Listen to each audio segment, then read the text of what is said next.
Hello! I am so excited to talk about this movie today. Two versions of the movie. We will be discussing Donnie Darko today. So, welcome, welcome. If it's your first time tuning into my channel, thank you for tuning in. Please consider subscribing. I am Kelsey, the host of Nightmares and Nostalgia, but I also have another book themed channel, Slime and Slashers. So, thank you, thank you. If you're not familiar with me, I appreciate you being here. And if you are familiar with me, I extra appreciate you being here and joining me for this discussion. All right, so we're going to talk about Donnie Darko. First, we'll talk about the theatrical version, and then we will go a little bit into that. Then we'll give some warning of spoilers, and then we'll go into the discussion of the director's cut, which does explain or gives, let me put it this way, the director's version, the director's cut, gives some explanation of what you could theorize the movie is completely about and really kind of formulate what happens in the movie. Now, if you're just having a discussion about the theatrical cut, if you're here for that, I will try not to go into the director's cut until I put up the spoiler warning. Because, again, half the fun of this movie, if you've never seen it before, is theorizing about it and discussing it with other people and researching about it. And I feel like the director's cut, you know, it kind of fills in the blanks a little bit more for you. However, that is my preferred version, is the director's cut, just because of a whole bunch of different reasons, which I'll get into later. But yes, how did you guys, well, I was going to say, how did you feel about the movie? Not all of you have seen it for the first time, but I know we had some first-time viewers, and that's who I really, really, really want to hear from at this beginning of the conversation. I want to hear from you guys what you thought about it, like your first impressions, what your analysis is from the first time watching it. But if you've seen it before, I still want to hear from you guys too. Do you remember how you felt about it back when you saw it for the first time? If so, let me know your thoughts. What is your rating? How do you feel about it? Etc., etc. Share anything you want in the comments, and I will say hello. Bobby, how did you feel being denied these hungry, hungry hippos? That is a great part. Of course, that is a quote from the movie. During one of his therapy sessions, Donnie is in therapy, and he's being hypnotized, and he's talking about how he didn't get what he wanted for Christmas, which was hungry, hungry hippos. I also didn't have hungry, hungry hippos as a kid. I don't know if I really wanted that game, but I didn't have it. Melissa, hello, thank you for being here. Hello, Erie. Andrew, I haven't seen the movie in ages, but I'm here to enjoy the discussion. Thank you for joining. Saw the movie first time during Old School April and loved everything about it. I'm so glad, Eleanor. I'm so glad. This makes me excited. Did you watch the theatrical version or the director's cut, Eleanor? I just want to know which one you watched for the first time. Hello, or hello, hello. Rewatched the theatrical cut last week and the director's cut today. I rewatched the theatrical. Excuse me, I'm so excited that I can't even speak. I rewatched the theatrical cut as well last week, and the director's cut 2 nights ago, along with the documentary. It's called Deus. I always forget how to say this freaking phrase. Deus Ex Machina. And it's the philosophy behind Donnie Darko, which is really just some behind-the-scenes information about the making of Donnie Darko. So I watched that as well, and I did a whole bunch of reading about Donnie Darko 2 days ago, and a little bit today. Hi, Katrina! How are you? I miss you. I'm ready to chat about Donnie Darko. all things Donnie Darko. Oh, by the way, I'm wearing my new Donnie Darko shirt. I've been saving this since it came in the mail to wear for this discussion. So, Donnie Darko. What does it say at the bottom? It says, it just says the music. Every living creature on Earth dies alone, it says here, which is a quote from the movie, of course. It is what the character Roberta Sparrow says or whispers to Donnie in his ear when him and his father almost run into her in the middle of the road. Let me put up this little, I'm going to say disgust. There we go. All right, just so that you guys know, we will be talking spoilers today. But again, I'm not going to spoil the director's cut version until I put up a special thing that'll say director's cut version spoilers ahead. So this is just going to be the theatrical cut discussion right here in the beginning. Hi, watched the director's cut today for my first time viewing, but I didn't realize until I was in too deep. Oh, it's the director's cut. If you've only seen that for the first time, the only big difference is I think it spells out more for you as a first-time viewer, and there's a little bit less to speculate about. However, I think you can still have a lot of great discussion if you just watch the director's cut. There's still a lot of things to theorize about. It's not like every little thing is explained and there's no mystery at all. So truly, it doesn't matter. But I always advise people, if they've never seen it for the first time, to just watch the theatrical cut, only because there's a little bit more wiggle room for interpretation. Though Kelly supposedly doesn't think of it as a director's cut because he likes the theatrical release just fine. More of a special edition in his words. And that also brings me to my other tidbit where he actually considers like what he did with the director's cut to be more of like explaining like his theory about it, but he considers it almost like a fan theory, like his theory about the mystery. He still is okay with other people having theories. There's a gnat in my room. He's okay with other people having theories about the movie, and he's not trying to say that his explanation is the end-all be-all. So I have read that he has stated that, so just keep that in mind, that you know, the director's cut kind of lays out his version of the mystery, but we can always interpret things differently. I'm not in love with the theatrical version. And in fact, actually, after watching the documentary Deus Ex Machina, The Philosophy of Donnie Darko, the movie was longer to begin with. The DVD, the production company, was not going to release it on DVD at the length it was when they first showed it at Sundance. Nobody wanted to pick it up. It was like apparently a disaster. They're screening at Sundance. Like a lot of people hated it. Some people thought it was genius. It was very divisive at Sundance. And so nobody wanted to touch it with a 10-foot pole to like release it, give it a theatrical release, and then a release on DVD. However, finally, someone was going to release it, but they were like, you got to cut it down. So that's when, they created and trimmed down what they had, which then became the theatrical cut. But then later, after it got really popular in the UK randomly, and they decided in a couple of years they were going to re-release it like as a longer cut, as a director's cut, they had to figure out how to put more, time back in. And that's how we got the director's cut. So I actually watched the director's cut way more often than the theatrical version, because I think I might have bought it for the first time when they first released the director's cut. So my preferred version is probably just the version I'm most used to, which is the director's cut, which has about 20 minutes of extra footage, approximately. I was so scared of this movie as a kid, so I only watched it as an adult. Yes, I used to be pretty creeped out by Frank. Of course, Frank is the guy in the bunny suit, and I definitely think they made his mask and his aura very menacing and creepy, for sure. But I like how it's not really explicitly a horror movie. Do you guys think it's horror? What do you think the genre of the movie is? I do think it has a lot of sci-fi elements, but what I love about it, it's just creative, unique, and out of the box, and really a thought-provoking movie, and that's why I love it. People have been recommending this movie to me for so long, and now that I finally watched it, I see why. It's exactly my type of movie, right up my alley. 5 out of 5 stars. Oh, I'm so excited. I'm so excited. This is great. Awesome, Ash. I had Hungry Hungry Hippos. I loved that game. My cousin had it, and I did play Hungry Hungry Hippos at his house when I would visit, so I got to at least play Hungry Hungry Hippos at some point as a kid. Hi, Crystal. Thank you for being here. I was a first timer watch during the watch party I showed for my Patreons. Melissa's a Patreon of mine, so she watched it with me for the first time. Definitely want to watch the director's cut. I liked it, but I have questions, and I liked the vibes of the film. I really truly think you'll get a little bit more, and you'll definitely get more answers and clarity from the director's cut, or at least, I guess, Richard Kelly, the director, his version of his explanation. You'll get more of that in the director's cut. This is one of my favorite movies. Same. I related so hard to it as a teen, and I don't know why.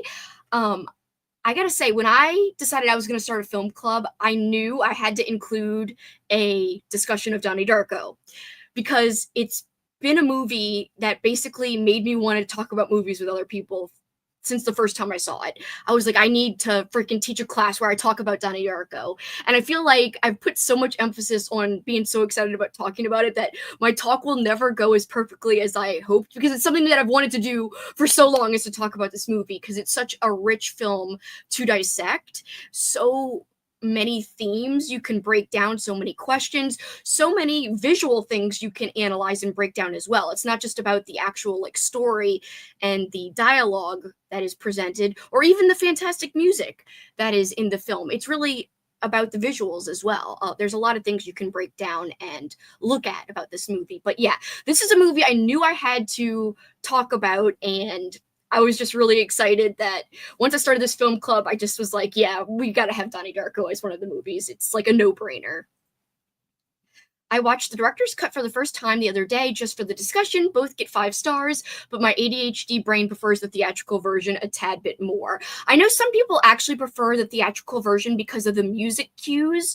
They had to change the music cues up for the director's cut, so people who are super used to the theatrical cut are thrown off a bit by the director's cut, just because the music changes and stuff of that nature, very technical things, which I could totally understand. Again, I just happen to be used to the director's cut more than the theatrical. I have those too. What kind of emotional problems does your dad have? Yeah, when he's talking to Gretchen, walking her home from school, and he's just like casually saying he has emotional problems, and she's like, yeah, my dad stabbed my mom. Like, not the best thing to relate to her stepdad about, that's for sure. The documentary sounds cool. I gave the documentary about a 3.5 stars. I definitely think it's worth watching, but I wish it had more actors in the documentary. It basically had a couple of the producers. It had Richard Kelly, who was interviewed. It had the editor. Didn't I say just some of the producers?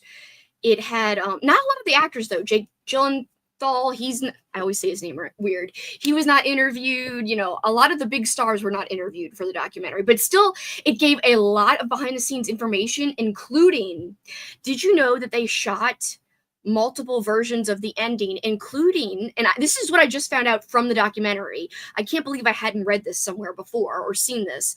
They actually show footage of this in the documentary. There is a shot that they decided not to include of Donnie after the jet engine falls on him, and he's impaled with like a piece of wood, like through his chest. And it's really graphic and basically like showing the audience, like, this is what he had to sacrifice. Like, this is the pain he went through to save the primary universe or whatever. So I do think it was a great idea not to include that, because I just think it puts it more into cheesy horror territory. And it's a film that doesn't need to be that graphic. It's a film that more stands on its own about like, its concepts and, you know, the other things it's trying to convey without going full blown, like, in your face kind of gore or gruesomeness. Again, it was really to show, like, you know, what Donnie had to go through to do his sacrifice at the end by having that. But they all decided, no, it's too much. And I'm kind of glad they decided that was a little too much. Rewatched the director's cut last year. One of my coworkers is very obsessed with it. I am a little obsessed too, but it had been a couple of years since I saw it, so I was really obsessed with this in like my college years. So about 10 years ago. Is it 10? Is it more? I'm 36 now, so I guess college is a little bit longer ago than that. Yeah, it's like 15 years ago now, but whatevs. Hi, Mindy. Love the shirt. It is from, I believe this is from Halftone Horror. Yes, that's the logo. Halftone Horror. It's where I get, and they also have a poster, which I believe I did get the poster. I just don't have it up right now. But I love that company. They have really great movie posters and great t-shirts. A lot of them are horror based posters and t-shirts. So if you're into this Donnie Darko shirt, again, it says the amount of days. It's got Frank here.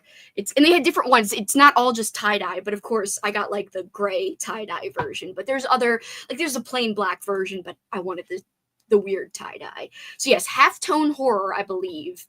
I hope I'm right. I think that's what the tag said. I'm triple checking here so that I'm not promoting the wrong t-shirt company, but I get most of my posters and t-shirts from this company, like in the past couple of years. Yep, it is. It's and they've got, I was so tempted. I don't know why I didn't buy it. They still have they have a long sleeve that I like better actually.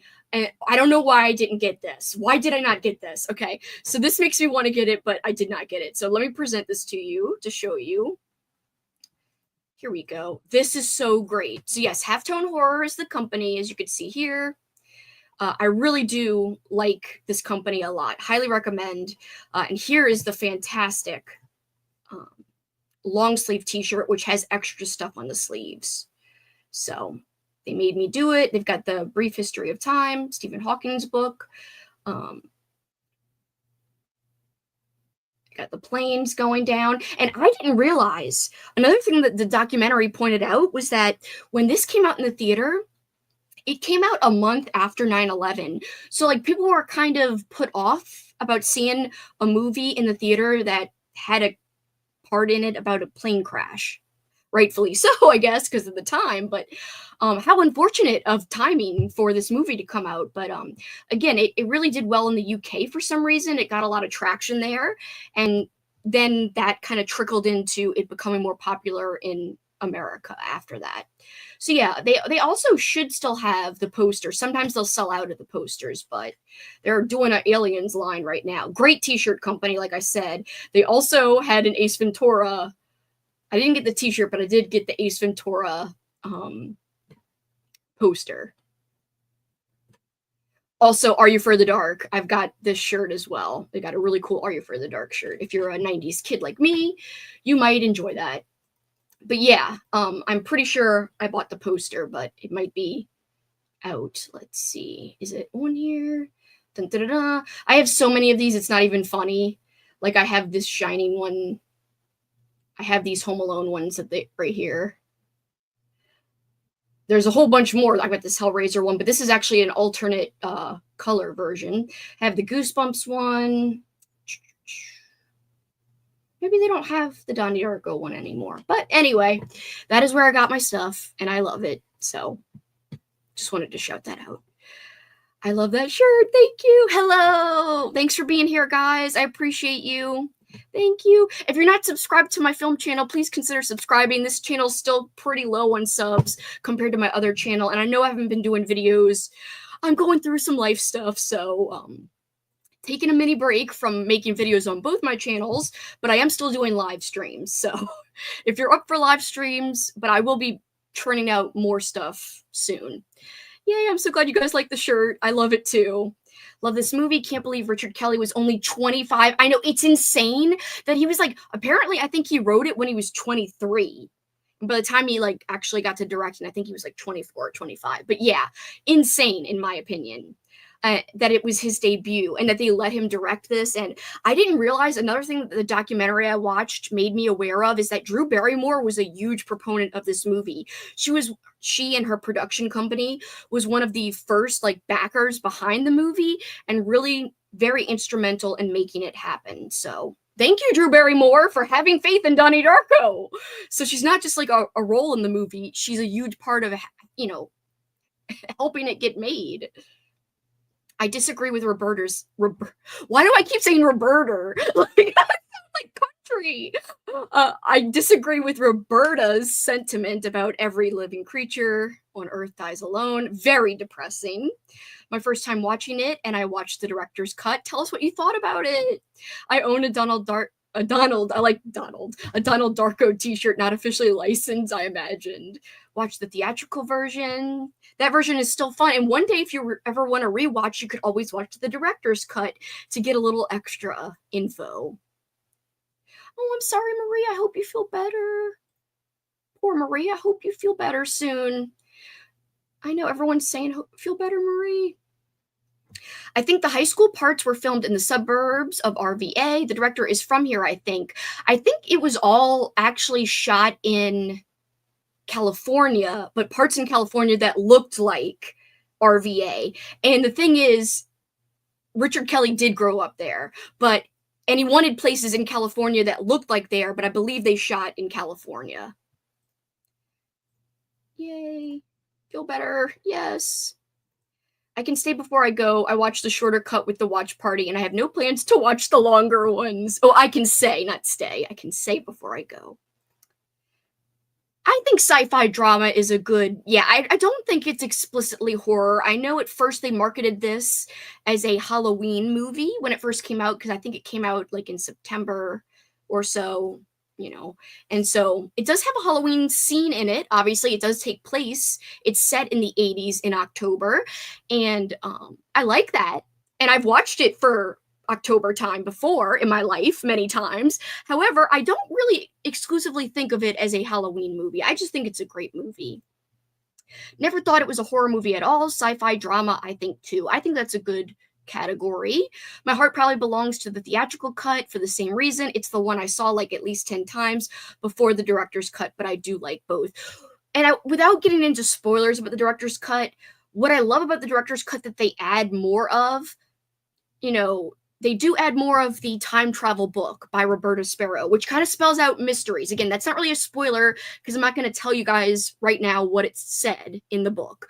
However, the part that I love that they added in is more character development with the family, more scenes with Donnie and his family in general. There's a great scene with Donnie and his dad, like sitting out on the patio, or like on the back patio, I think it is, outside. And it's just such a heartfelt moment between them. There's longer parts with him and his mom. I just think it makes the family so much more well-rounded and relatable and likable. So there's just something about the family dynamics that I like way better in the director's cut, personally. That's one of the reasons why I like it so much more. I think it's a mix of genres: sci-fi, lit fic, horror, mystery. Yeah, that's a good mix there. Yes, exactly, Marie. You watch something outside of your comfort zone. Sci-fi horror, it's one of the few movies that actually really creeps me out. And the funny thing is, even though I never considered it horror, it does creep me out too, Cameron. Like, it does. Like, and also it makes you feel so freaking melancholy. And I used to sometimes get a little bummed out after watching it, but this time I was more excited. Some rewatchings I'll get like a little bummed because it's such a heavy subject matter that it relates to the audience, I think, and it really proposes a lot of deep questions that are really, really, really dark, heavy, just a lot to cipher through. So yeah, it can kind of be a harrowing experience to watch it or rewatch it sometimes. But this time I was really excited just because I hadn't seen it in a while. And I was like, yeah, I love analyzing it. So it just felt like the old me a little bit, like back when I first discovered my love for this movie in, early college days. It felt like that again.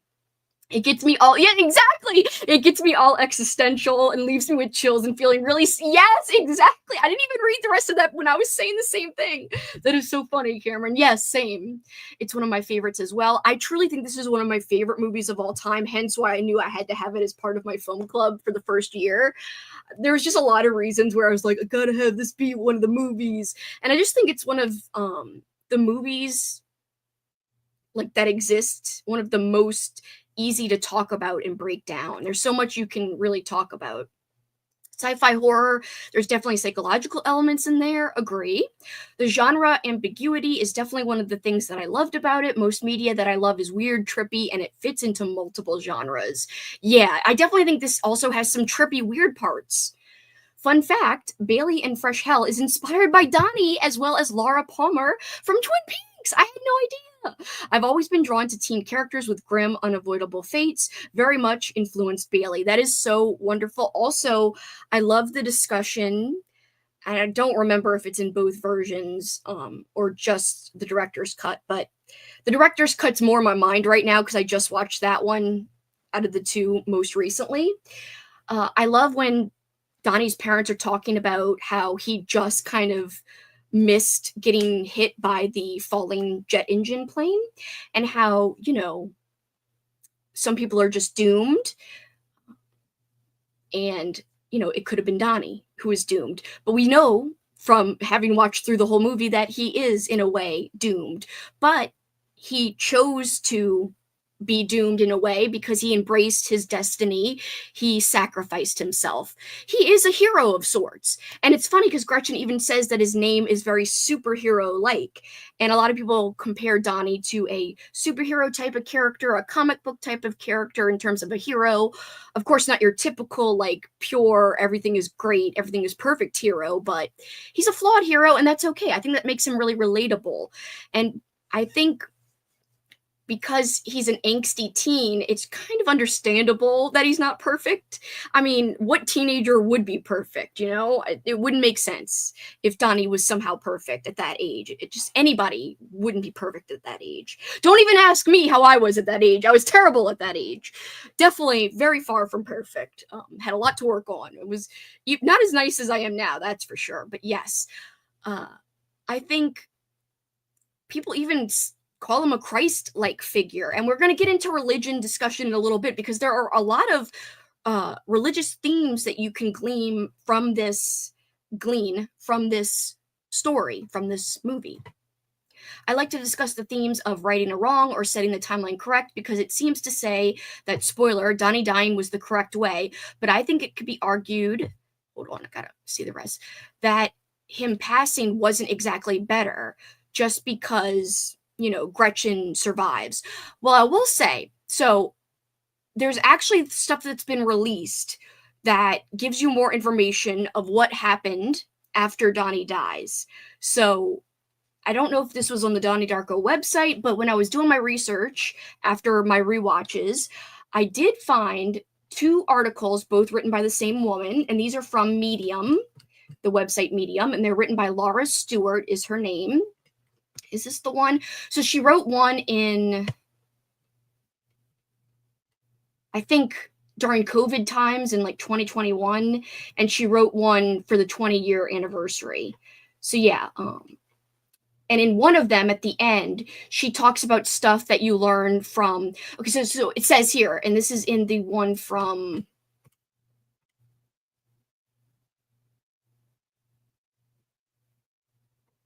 what year is this from? Anyway, it doesn't matter. At the end of this one, it says, let me scroll back to the end and let me share it.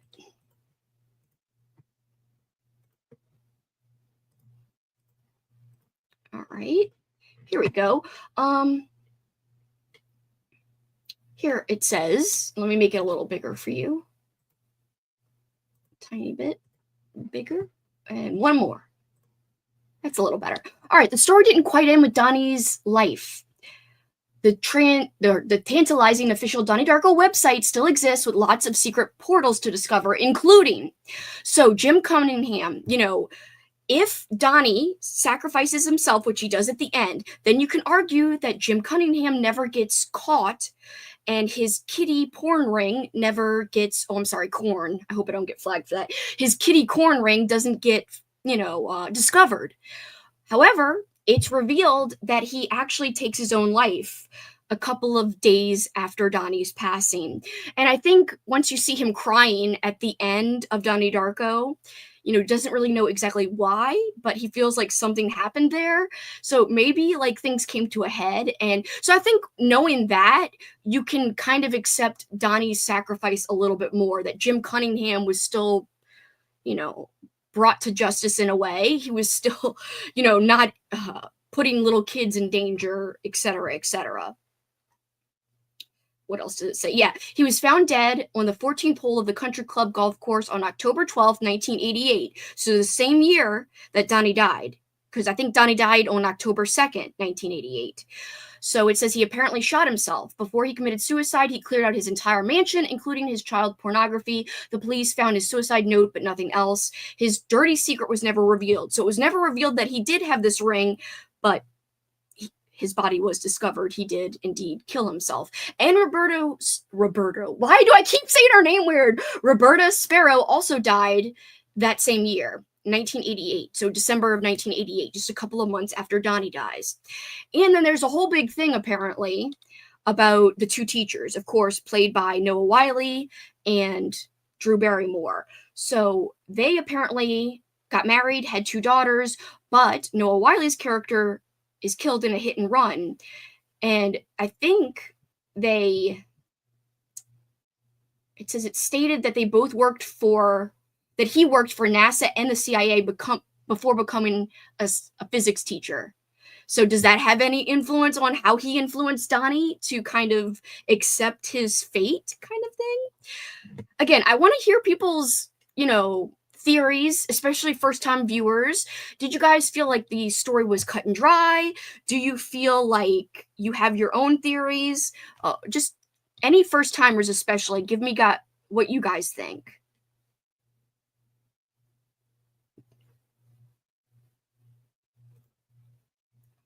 I missed a few. I'd say sci-fi horror as well. I think Jake Gyllenhaal's performance gives it that horror tinge for me. He's so unsettling. Like, yeah, he has a whole bunch of creepy smiles at times where he's just like, not quite right looking. I was extremely obsessed with this film when I was 14. I read that Graham Greene poem all the time after I watched it. I have to read that. I actually want to read that after, especially rewatching it. What I also don't like about the theatrical cut is there's no discussion of Watership Down. So they completely cut out. There's this whole extra part about the book and the movie Watership Down. And of course, the main characters in Watership Down are bunnies. And I just read Watership Down the book, and I've long been a fan of the movie. So it being included, at least like they show parts of the film in Donnie Darko, and they talk about the book itself. So I always had a soft spot because of the inclusion of the animated movie within Donnie Darko, the director's cut. However, now having read it, it makes a lot of sense why it's discussed in the director's cut and why they put that back in. In fact, I love that it's included in the director's cut.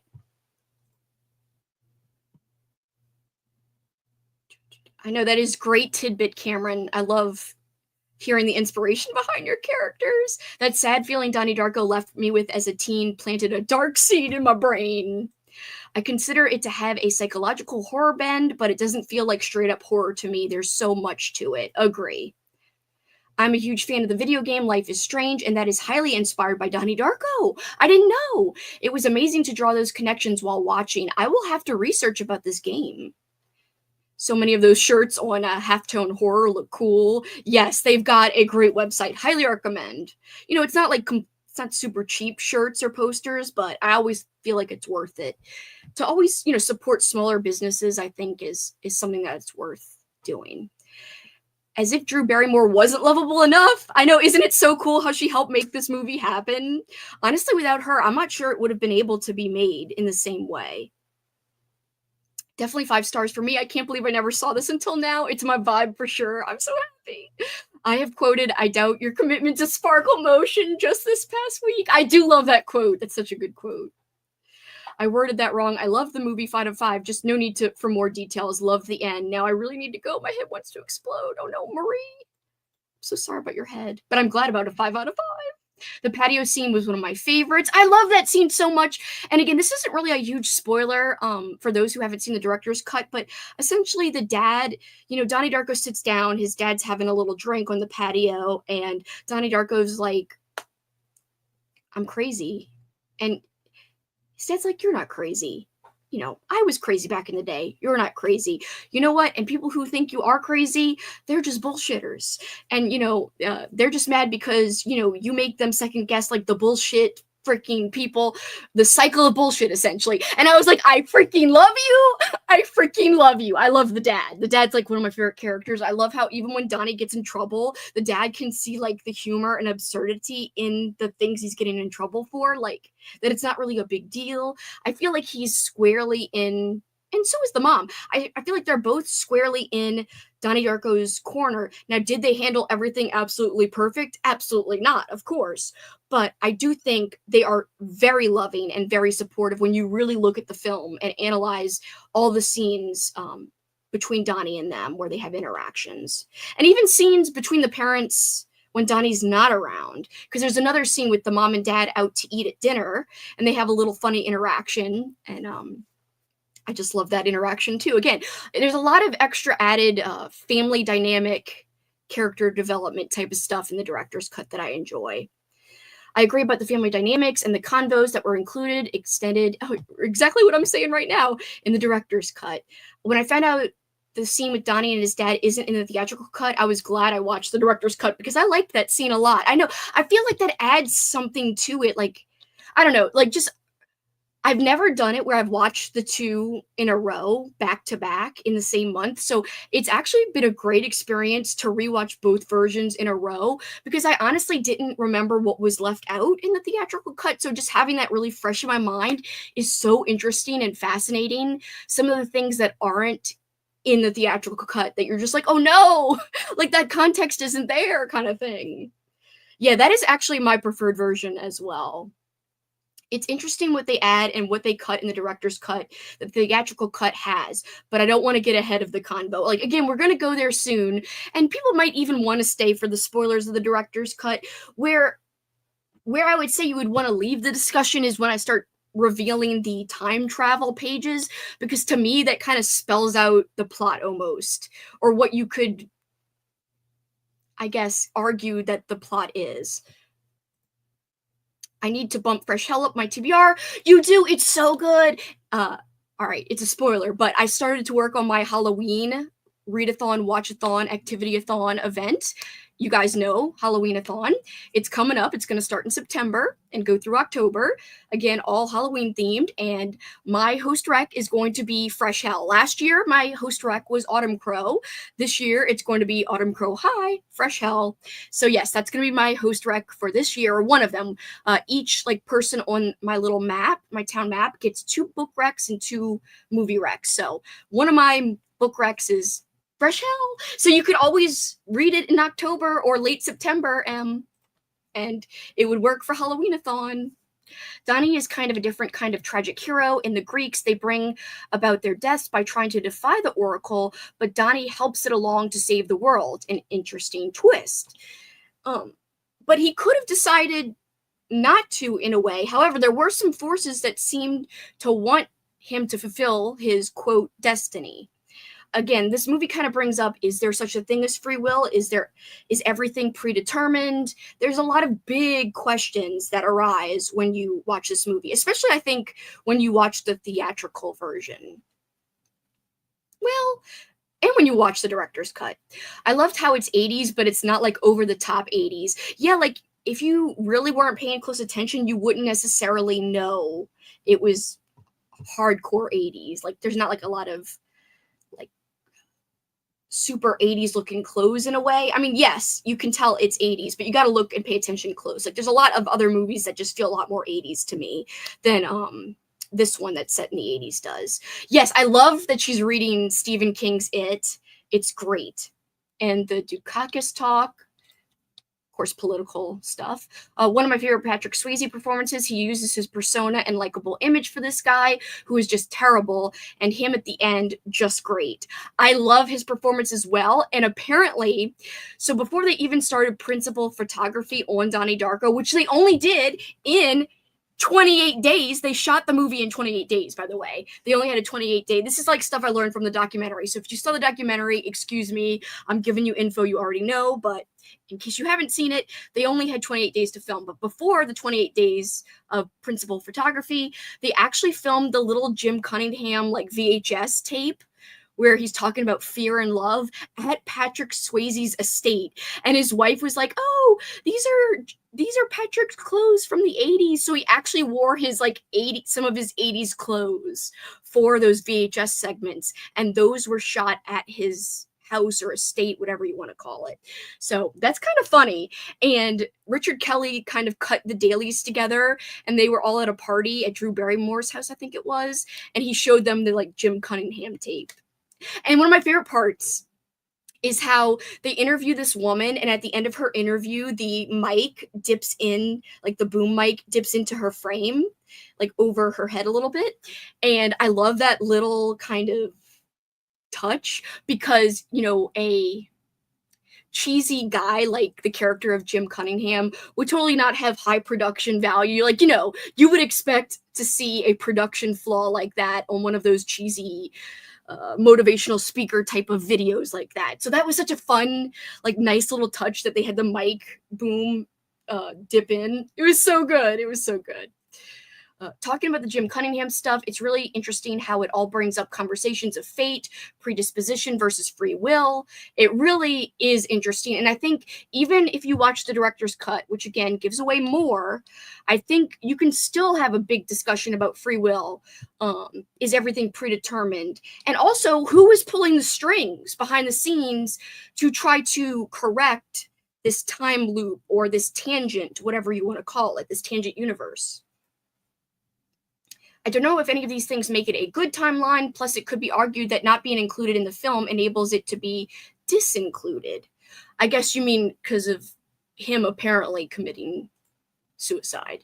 I think Jake being creepy is just a symptom of the actor being a creep in general. He has bodies in his walls, I always say. As I watched it, I wondered if it was all a part of his mental illness. Now, I know, Melissa, you watched with me and the Patreon the theatrical cut. There is something that is revealed in the other cut of the movie that makes it less about his mental illness. It makes it so that there's not really like an argument about that, because there were some people like mental health advocates who were really like, you know, this is a bad vibe and a bad look at mental health. But I think the director's cut squashes that fear or criticism, but you can interpret it that way, especially from the theatrical cut. You can say, well, was it the meds he was on the whole time that helped him have these visions? You could argue that, especially after only seeing that cut of the movie. There's so much going on in this movie. Every time I watch it, I notice new things. It's like it's not just a movie, it's like a window into a world, and we're just watching. Now, that brings up some great things. I kind of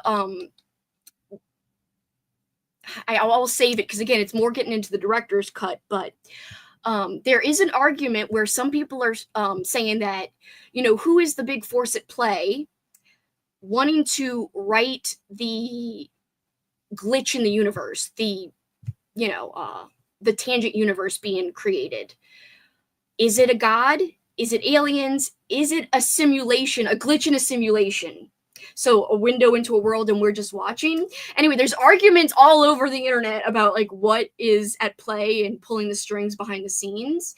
And it is interesting to note that when Donnie Darko vandalizes the school, he writes, "They made me do it," like on the floor outside by the mascot.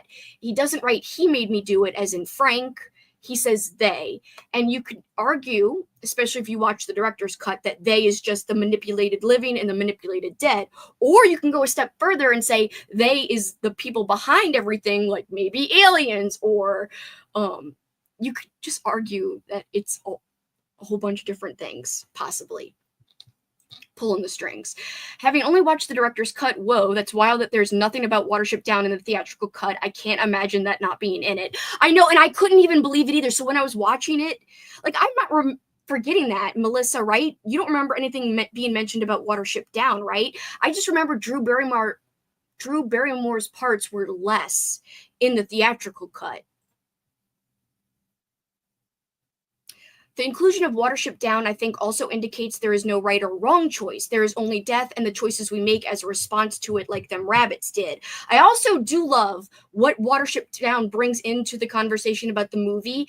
Is one of the articles I read, like, blew my mind. Like, it had such great discussion about, depending on, like, how you view the movie, uh, the Watership Down argument can be like really instrumental in how you look at the movie. Like, do you sympathize with Donnie because of this, or do you sympathize with the people in the primary timeline because of that?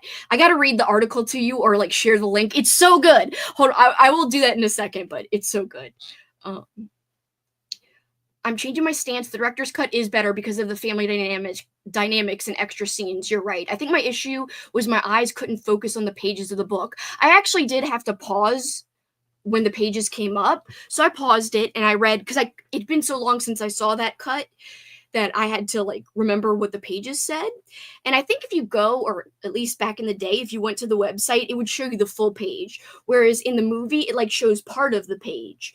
But I believe, correct me if I'm wrong, somebody, I believe the website used to have the whole page, if I'm correct. Also, talking about Drew Barrymore, it's super interesting to consider the meta casting of her, considering the themes of child exploitation in the movie. Yes, because she had to work as a child actor, so young, and amongst other things. Yes, I quote the sparkle motion thing all the time, and that and go sucka f. I do love that line too. And shut up. Now I do think.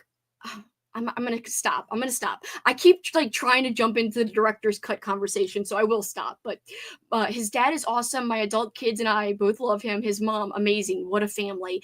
I just think even though, the mom is shown kind of drinking a lot, I don't think that says anything. I just think she's a very kind of like artsy liberal mom, which is kind of funny because they seem like they were kind of rooting for the Republican candidate, but clearly their beliefs seemed liberal.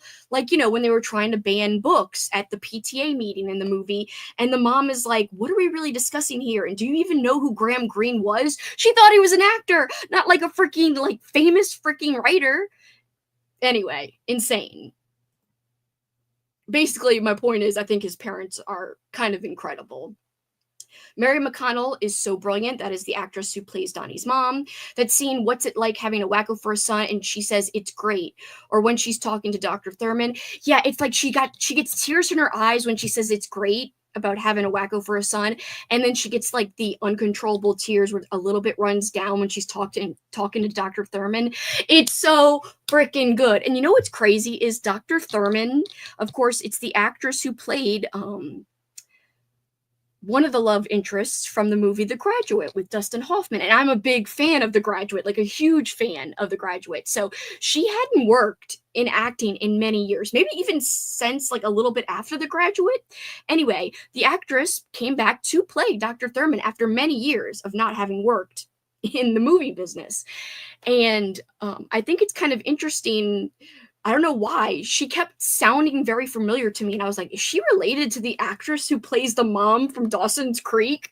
Dawson's mom? Anyway, their voices sounded so similar. They may not be related at all, but it was something about their voices that sounded so alike. But I love her as an actress too, even though she, spent a long time away from acting. The actress who played Dr. Thurman. Yay! I'm so glad you're going to add it to your TBR. That's exciting. Thank you so much. Of course, Cameron, I gotta highlight you when I can. Oh, and I do have plans for you as mayor. If you're cool, I will message you about it. You don't have to do anything. Basically, I just need 2 book recs from you, 2 movie recs, just like last year. And you can either give me more prompts, or I can use your prompts from last year for your little section. You're not gonna have a section. I'll explain what your stuff is gonna be. Basically, like if people land on something they don't want to do, they can just choose to do something out of like your prompts, essentially. Almost like a get out of jail free card, but like it's Mayor Cameron. Like, I don't know. Or it could be challenges. Like if you want the prompts to be more of like challenges or fun little special things, you can even make it different if you want. But I was just trying to make it to where you didn't have to do anything extra. Like the casting of real life siblings.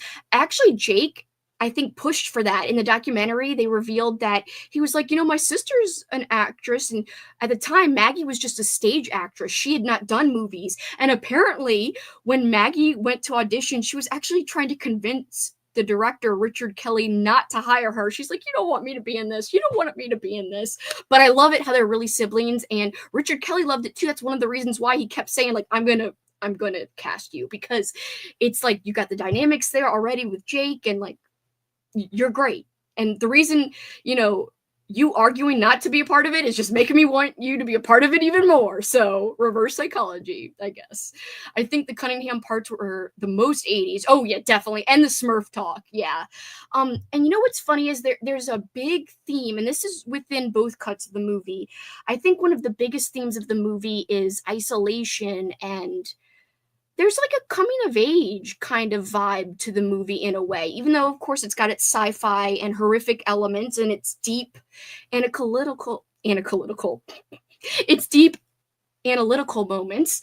I feel like at the core of it, we're watching this young man struggle with growing up, to put it very simply. But that in itself, although it sounds simple, is a very complex thing, as we can all probably remember from our times growing up. It's not simple, cut and dry. And Donnie, I think, and this leads me back to the isolation theme, I think he feels like he doesn't quite fit in. There's little pieces of dialogue sprinkled throughout the film here and there where he indicates that he just doesn't fit in. At first, Gretchen calls him weird, and he says, like, I'm sorry. She's like, I mean it as a compliment. So I think another part is the Smurf discussion is you can see him and his friends. There's like a disconnect between them. Not only is he smarter than them, as they kind of are like, hey, man, quit being so smart during that Smurf convo at the end. Now, he still has like his base desires of sex and stuff. You can see that in the Dr. Thurman scenes. You can see that throughout the film, even when he gets a little frustrated with Gretchen after 2 weeks of going out, and he kind of wants to kiss already. And he's almost like angry at her for a second. But then he gets it. So yeah, he's got his moments. He's not perfect, but I do think when you compare him directly to his friends, that he doesn't even fit in with his own friends. Like, he's definitely on a different level than them. I mean, I'm not even just meaning like smarts wise. I'm meaning, I think emotionally he's on a different level than them, and I think he's just more unique than them. And I think you can also see it in a scene where, the scene where the liquid spears are coming out of their chest. Well, in that scene, he's watching TV with his dad, but also his dad's friend's over, and one of his friends from the Smurf scene is over there too, with, I guess, who I assume is his dad, watching. And he's sitting apart from Donnie. Donnie's almost like sitting off to the side by himself. And it kind of makes me feel like there is a disconnect with him and his own friend there. So I don't know. That's just my interpretation. I think the main person he bonded with was Gretchen. Hence why when she got killed, it compelled him to fulfill his destiny more. Because here's this one person, he's like newly in love. You can argue lust, love, young love. Lust is an element to young love, but you can argue that it was just lust. Like I said, I think there was love in there too, even if it was a first love or a very young love. Here's this person who I love and who finally gets me, and I'm understood and I have a place now, and then she's gone. So what is there left to do but to do what I have to do, sacrifice myself to save the world? So yeah, at least that's my kind of thought on it. I like how the kid who is the bedwetter in the video is the one who asks how to fight at the assembly, and then later is the one blowing leaves during Tarita's dance at the talent show. Yeah, that kid pops up multiple times, and I don't think that's on accident either. I think it's like a little Easter egg or on purpose. Like, Jim Cunningham doesn't even remember that he cast this kid to be in his video, and he's up there asking questions, or maybe he was a plant in there too, specifically asked, like, how do I fight? The mic, my dad was a motivational speaker, so it was way too familiar. No dark secrets, though, thank goodness. I'm glad, Em. No dark secrets in your family closet. I don't remember anything about Watership Down either. Yeah, I don't think, if I remember correctly, it was not in that cut, and I think it's a huge disservice not to include it, because literally they start talking about Deus Ex Machina during the Watership Down discussion, and why should we as the reader care about the characters of the bunnies? And Drew Barrymore's character says, because they're us, Donnie. And you could take that in a literal way. They are us, the characters in this movie. or a representation of us as characters in this, movie as a meta reference, or you can take it to be, you know, these are like symbolically us. I watched a video today that considered the director as a character in a way, also. So, how the character of Donnie, as well as the little boy David at the end, and Frank are all inspired by himself. Yes, he even talked about he doesn't know why he thought of the bunny. Like, in a way, he alluded to maybe it was because he read and watched Watership Down. But yeah, Donnie was inspired by parts of him growing up. The tape of Jim Cunningham, he was also inspired by, because he had to watch something like that in school that was very like absurd, and like basically was like there's only fear and there's only love and that's all there is. And in school Richard Kelly was like trying to argue like, no, there's more to it than that. So he basically kind of admitted he almost not ripped off, but he was inspired by that to put that in the movie. It's interesting, especially as it was in Frank's handwriting, so maybe Donnie wasn't saying it, but Frank was being forced into his guardian angel role as punishment for killing Gretchen. Yes, and who was making Frank write that? Because you're right, it is Frank's handwriting, and we see that, and we know that from the bulletin board or the whiteboard at the end on the refrigerator, where he says, "Went to go get beer, Frank," and it's definitely the same handwriting as "They made me do it." So yeah, it's not Donnie saying "they made me did it." It's not Donnie writing "they made me do it." It's Frank writing "they made me do it." And so who are they? Aliens? Some other beings? People running the simulation? God or gods? Plural? I don't know. I really like seeing Catherine Ross play the therapist. Yes, that's her name, Catherine Ross. Thank you. With my recent watch, she was super famous back in the day. I think she's married to Sam Elliott, which I didn't know. Conservatism has shifted so far even from the 80s, but they would be in Virginia in 80s, which used to be a very red state. Yeah, casting Catherine Ross was awesome. I love McConnell's performance. I always thought her reaction to the sparkle motion thing was great. All she could do was stand there and look exhausted, like a fish out of water. I think the family is trying to fit in with the community, but they just don't. Just like Donnie, everyone in the family is struggling with it in their own way. I think that's a great piece of analysis there. I agree. Kitty Farmer would probably be in Congress today. You could even see how the mom in a way was an outcast because, Kitty didn't jive with her. Kitty was sitting there gossiping about her, like, can you believe her son said this to me, and no values, and I would never think of asking you, but the other moms can't go. So clearly she's also an outsider, and she's also isolated in a way from the other moms. I can definitely relate to the disconnect, part of why Donnie is so likable. Exactly. I was fully shook at the appearance of baby Ashley Tisdale, followed by Jerry Traynor at the Jim Cunningham assembly. I didn't even realize that was baby Ashley Tisdale. Since in the theatrical cut, the Graham Greene book is never actually banned, it never has to be replaced, so no Watership Down. So that's why that whole part was cut out, which is such a bummer, because I do think that is so integral to the I think it's integral to the story, and it gives Frank a lot more meaning, in my opinion, or symbolism, him being a bunny or dressed as a bunny. There was the iCarly connection with Jerry Traynor, and the guy who played one of the government agents played a teacher on iCarly. Oh! I knew I recognized the agent guy too. That is so funny. So guys, we're going to shift into the director's cut discussion, if that is okay. So if you want to experience the director's cut for yourself and you don't want to get spoiled, I'm giving you this warning right now. We won't be spoiling the time travel pages right off the bat, but I just want to kind of get into it because things that have been brought up in this convo already, like Charita, I want to discuss, like, who could she possibly be? What is her meaning, like, in the story? She does do a performance at the talent show that is titled Autumn Angel. Is she an angel of sorts, watching over things, making sure things go according to plan so that the universe is corrected? Is she, if you think of the alien theory that I've looked up on Reddit, is she like one of the aliens who is living in this tangent universe, also there to oversee? Kind of similar to my other theory, but it would explain her quirkiness, her weirdness, her, like, the head, not knowing how to act, just responding with "shut up," that kind of thing. You can philosophize, forever, really. But do you guys have any theories about Charita specifically? Why was she so weird? Why did she do the things she did, etc.? What is the meaning of her in the story?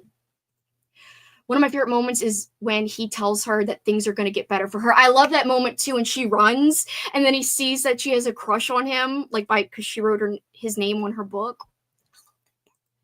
And you can tell another thing that I think exemplifies how Donnie's not like his friends. His friends are so ridiculously mean to her, but Donnie doesn't ever really truly play in like they do to harassing Charita.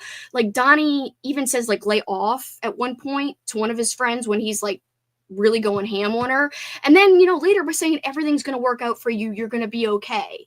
So I feel like there's another kind of concrete example of how he truly is different than his friends. I truly think that part of the story is like not belonging, and the need for acceptance, to know what the meaning of life is, what your meaning is in this life, what your role is. And so I think you can really start to dig into those even deeper within the director's cut. Now, I really want to get to the point where I was researching something in an article and it like blew my mind about the Watership Down thing. Where is Watership Down? Hold on, I'm going down. And they were going to do a different ending song. Did you know? They weren't going to do the slow instrumental version of Mad World, like the piano version. They were actually, like, I think Richard Kelly wanted a random U2 song instead.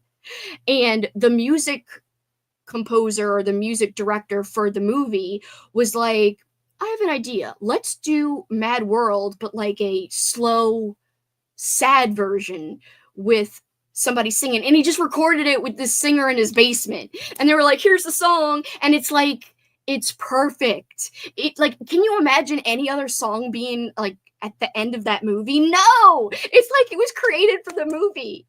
I mean, technically that version was created for the movie, but I mean, the song was written obviously before, and it's naturally a little bit more upbeat.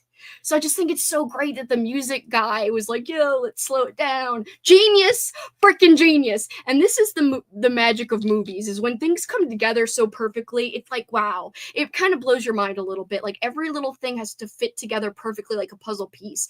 And sometimes when it happens, it like just blows you away and really blows your mind. And it's kind of one of those things where you're like, I'm so glad to be alive, and I'm so glad I watched this, or I got to be alive so that I could watch this. If I lived in the 1800s, I wouldn't be able to see movies, and then that would be a sad thing, I know I love that part too, where Donnie tells her everything's going to be okay. She was definitely one of the biggest question marks for me because the story could exist without her, I think. So her being included at all has to be purposeful. I actually noticed this time around when Gretchen chooses Donnie as the cutest boy in class and sits next to him, Charita has such a sad look on her face. Oh, like she's like, oh no, he's gonna like her. I should have looked at her reaction. That scene where he tells her things will get better always makes me cry. I think she's another example of loneliness as an adolescent. I think that could be a good one, a good analysis of her as a character. The perfect song. I know. I can't imagine another song. I know. U2 would have ruined it. I know. Thank God it wasn't a different song. I think they are both examples of outcasts, which I think is solidified when Donnie puts on her earmuffs. Like, they are the same. I like that. I like that a lot. Very astute observation, Aaron. I sound like a freaking film professor. Very astute. Like, I don't know. I will admit, when I first saw the director's cut after seeing the theatrical so many times, when Killing Moon didn't play at the beginning, I was like, what? And I love Never Tear Us Apart. I really like that version better. Like, I feel like it fits, and it's just because, again, you watched the other version a lot more first, and I watched the director's cut a lot more first. So if it had been the opposite, I would probably be in your camp too. But it was just such a different tone from Killing Moon. Love hearing all the excitement and genuine appreciation of this movie. Really makes me excited to rewatch it. I just really love this film. It always connected with me, I don't know. Another argument you could kind of make about him being a Christ figure is on the theater marquee, you see that they're doing a double feature of The Evil Dead and The Last Temptation of Christ. Funnily enough, you will appreciate this, Andrew. The director was trying to get the rights originally for the movie Chud. Yes, Chud, randomly, to be on the marquee, to be playing in the theater when him and Gretchen are sitting there, and, then Frank interrupts them, yada yada. Doesn't matter. They couldn't get the rights to Chud. The person who owns the rights was all like a stickler for the rights, but I think somebody, like a producer or a friend of somebody involved in the production, knew Sam Raimi and was like, I know him. He'll give you the rights to, like, The Evil Dead. And Richard Kelly's like, yeah, that's actually kind of perfect. Like, I want the rights to that. And so they were filming this in LA, and who drives by and sees The Evil Dead up, on this marquee is Sam Raimi, apparently. He, like, drove by and saw them filming, like, the theater scene. And I think he, like, got out and talked to them or something. But how funny is that? How freaking funny. Anyway, I want to see, is the Watership Down thing mentioned in this article? So I've got like 10 articles up. So that is why I need to figure out which one mentions the Watership Down thing that I thought was really a great. I really should have printed this shit out the other day. I looked over this like 2 nights ago, and I should have highlighted and printed things out. Okay. What about the famous bunny costume? It says this was likely inspired by Watership Down. No. Never mind. I don't like that explanation. Let me see. Is this one Watership? Nope. Watership? No.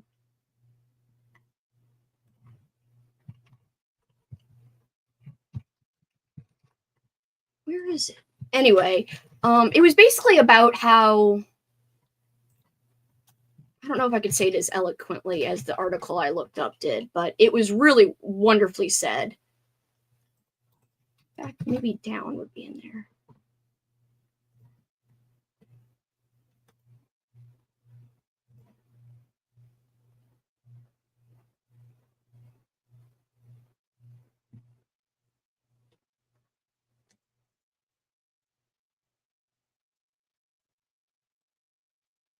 I wish I would have freaking highlighted this. Anyway, hold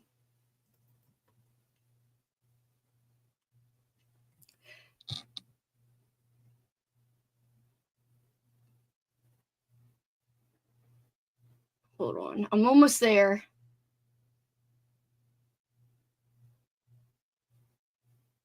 There's another article I looked up. It's funny because David Lynch had released, I can't remember which movie, but he released, I think, was it Mulholland Drive or Blue Velvet? Around the same time as Donnie Darko, but he got praised for things, whereas Donnie Darko, that film kind of got, like, trashed for doing certain things, film-wise. And I just think it's ironic how one was lauded and the other was like, oh, boo, at first. This isn't the right way. You can't do filmmaking this way. This is not the way to do it, blah, blah. I just think that's really interesting.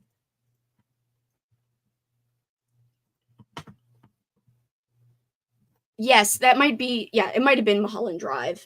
And I don't remember exactly what was criticized, but basically, like, the complexities of one was criticized, whereas the other was kind of highly lauded, that kind of thing.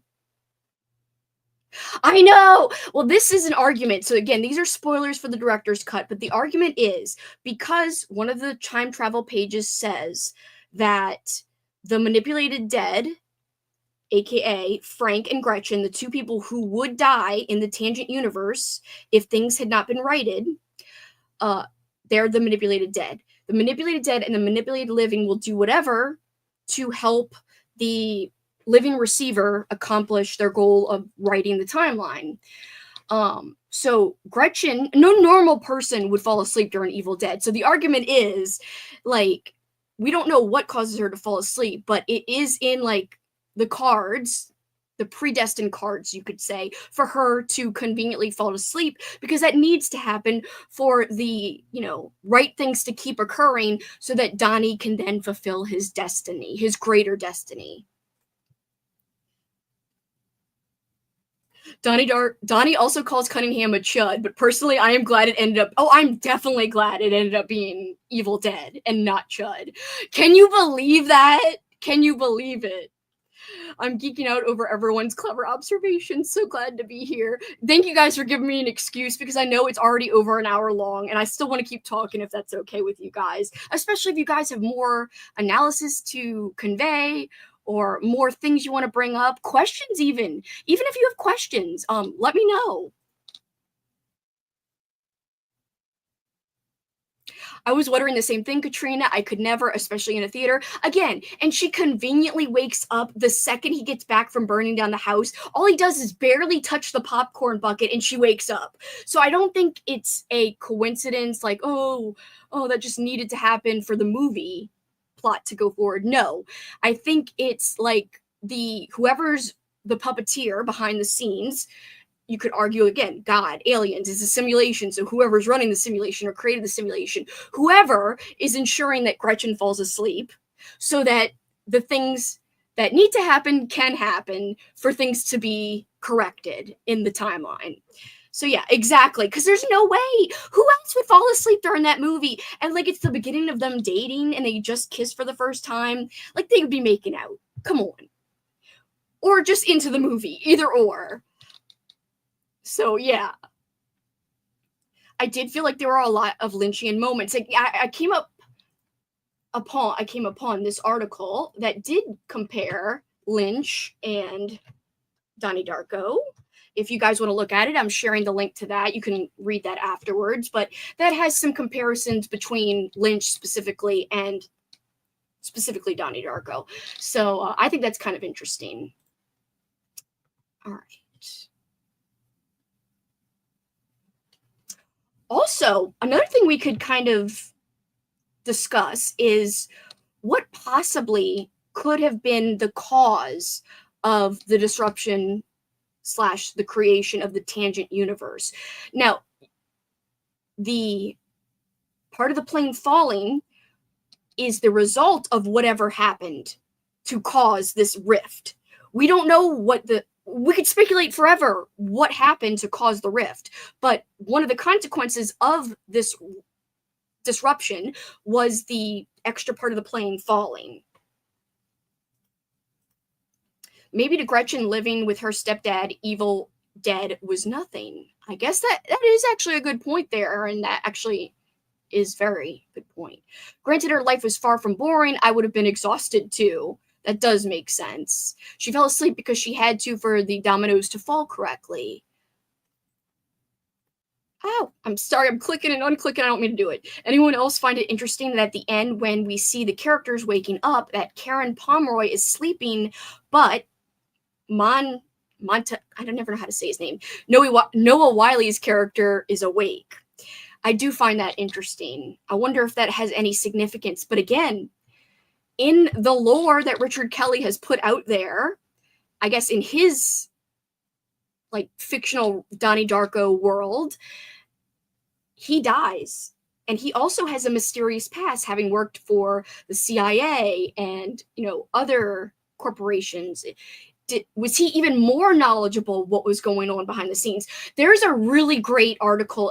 There's two articles from Medium, like I told you earlier, from Laura Stewart. In one, she talks about like the English teachers knowing about everything, like not even just subconsciously helping Donnie accomplish his tasks so he could write the timeline, but consciously doing it. So there is an argument to be had that both Drew Barrymore's character and Noah Wiley's character knew about what had to happen, because it's very telling that he just happens to have Roberta Sparrow's book in his bag at the perfect moment to give to Donnie, to lead him to where he has to be for Gretchen to die, for everything to take place, essentially. Or else he wouldn't be able to save the world.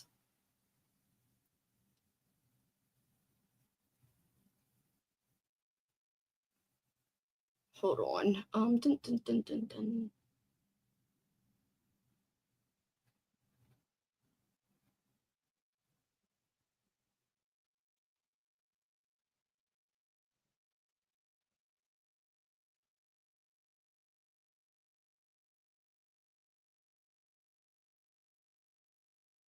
Yeah, here's more about Donnie growing up. Donnie was going through a massive period of change in his life: puberty, self discovery, love, sex, learning to question authority and form his own opinions. Adults tried to suppress that independent thought, and Donnie rebelled against them. So you could, there's definitely themes of rebellion and standing up for what you believe in the movie as well. That's like huge themes in the movie. Also, a big theme: social conformity is dangerous. It is blinding of reality, ignores those who can genuinely contribute something special to society. It's a movie that encourages deviation from the norm. I totally agree with that. Again, this is from the Medium article.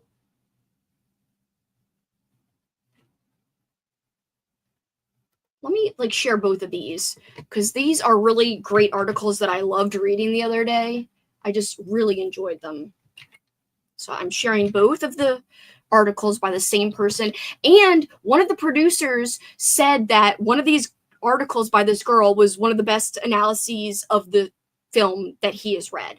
So someone involved with the actual film was like, yo, this is a great analysis of the movie.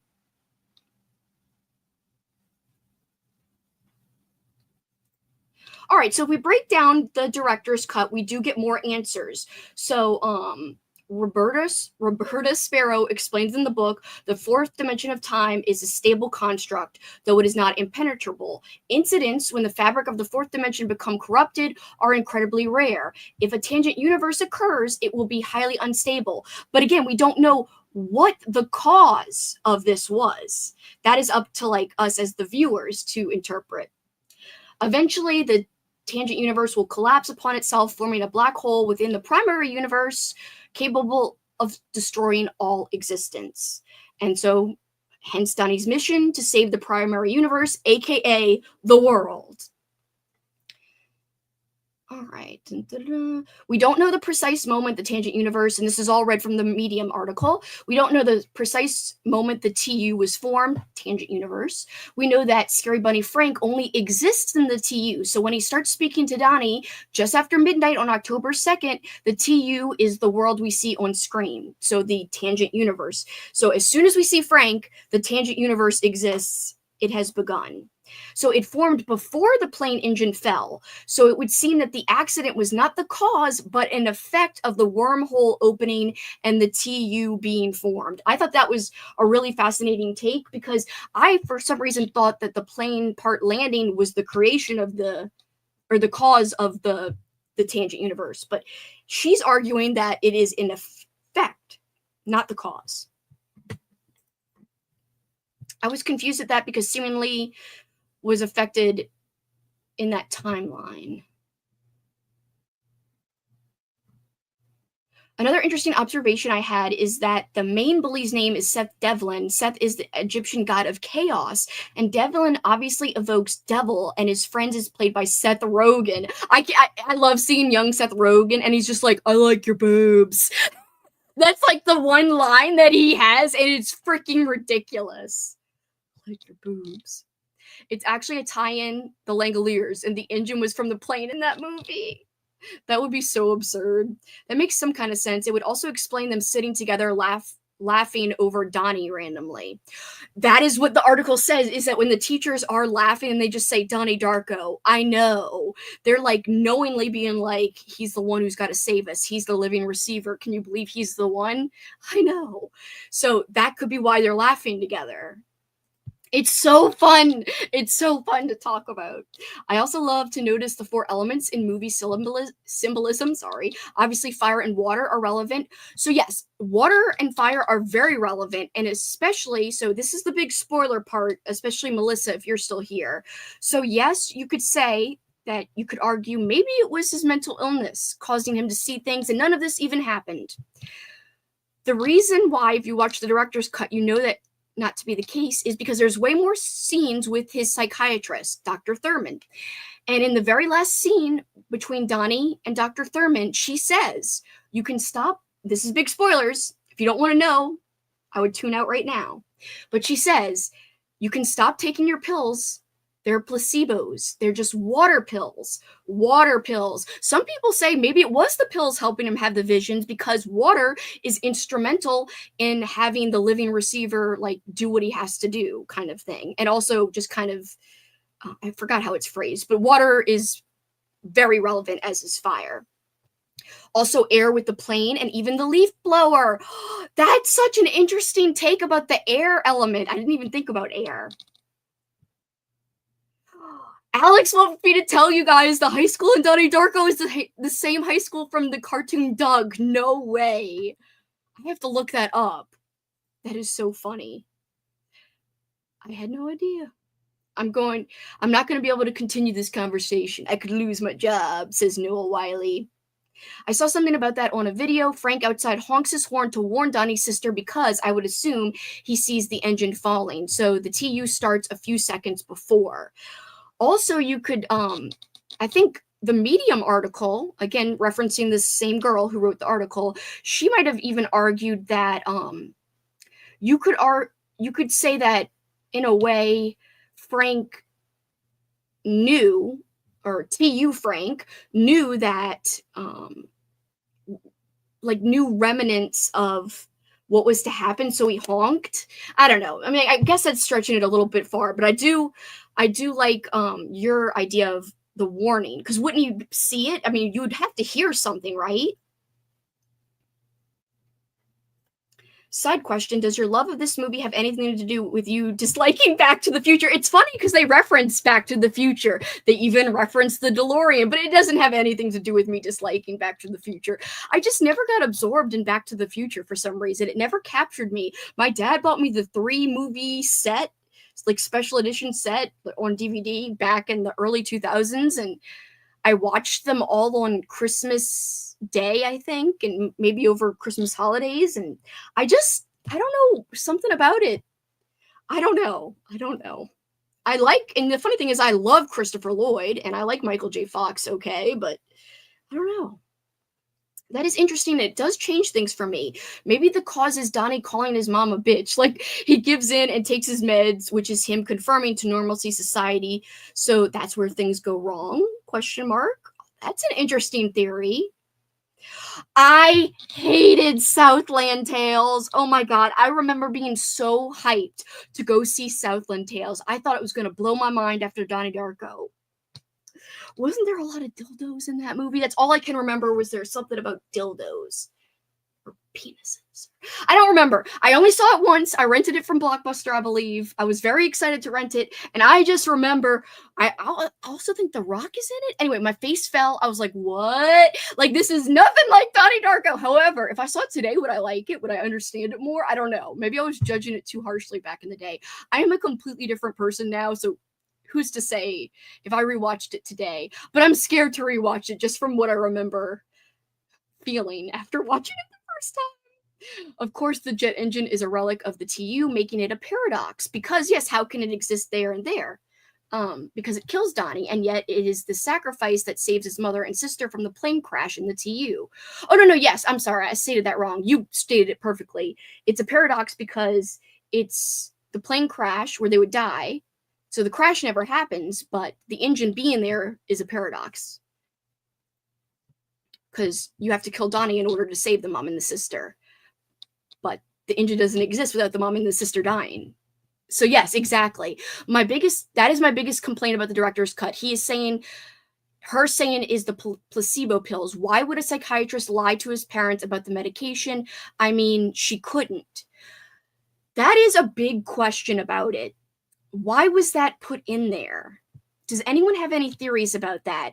Now, some people argue that it makes the case stronger to how it's definitely not mental illness. It's even more likely that it's fulfilling, like, the philosophy of time travel book, the things laid out in that book, because of the whole water element part of it. And, placebo, water pills go hand in hand. I don't know. Ethically, couldn't she not do that? Like, she'd have to say to somebody he's not taking actual pills. Was she trying to treat him, what's the word? Naturally? But again, wouldn't that be unethical or against like her doctor's oath? Yeah, Southland Tales is a long conversation. For one thing, it is like part 4 of a story across different mediums. Yeah, like maybe I didn't go in with enough information about that movie. I want to do more research and think more deeply about Thurman because I think she represents something important. I just don't know exactly what. I think that'll answer something about the pills. Now, you could argue that just like the teachers, Thurman was the only other person who was a knowing participant. Like she was specifically given knowledge by whoever's pulling the strings, God, aliens, gods plural, the simulation people, whoever. She was given knowledge that she has to have a certain line of events happen for Donnie to fulfill his destiny to save the world. So you could argue it that way, and I think that does kind of make it make sense. Because if she was just a true doctor, how could she possibly, in good faith, give him placebo pills when he... Now, the emotional problems didn't just occur at the start of the Tangent universe. He had confirmed emotional problems. In fact, I wish we kind of got a prequel, like why did he accidentally burn down a house? What was going on there? What is the story behind that? That's fascinating to me. Like, how'd that come about? Whose house did he burn down? Well, it was abandoned, but like, why was he there? Who was he with? Et cetera, et cetera. There's a lot of questions about that. But he did have for real emotional problems. And you could argue he was going to see Dr. Thurman before and after the TU was created, Tangent Universe. So there's like another kind of element to it. But I think she could have been a knowing participant. If you can argue that the two teachers knew about Donnie's mission, you could possibly argue that Dr. Thurman knew about Donnie's mission. And so giving him placebos was part of the plan so he could fulfill his destiny. There are a lot of rules around placebo pills in real life, and they aren't given outside of studies. It is a lot of paperwork to do placebo anything in the human testing clinical world. Some people think placebos work. My other curiosity about the director's cut, why did it cut Drew's speech when she's getting fired about losing the students to apathy? That's a great moment. And I do agree with that. But I think it's funny because they included so many more important parts with her, though, too. But I agree with you about that line. They should have just kept that. Like, what does it matter if the director's cut just have one more line in there? Saying that she is simply a tool in a way to keep things moving how they need to would make sense with her response about the sky opening up, that whole scene. And her trying to comfort him about not dying alone. You know, that whole conversation has a lot of meaning, especially towards the end of the movie when Donnie knows he's going to die. And instead of being scared and cry in fear, like he was doing in her office when he was hypnotized and was discussing all of this.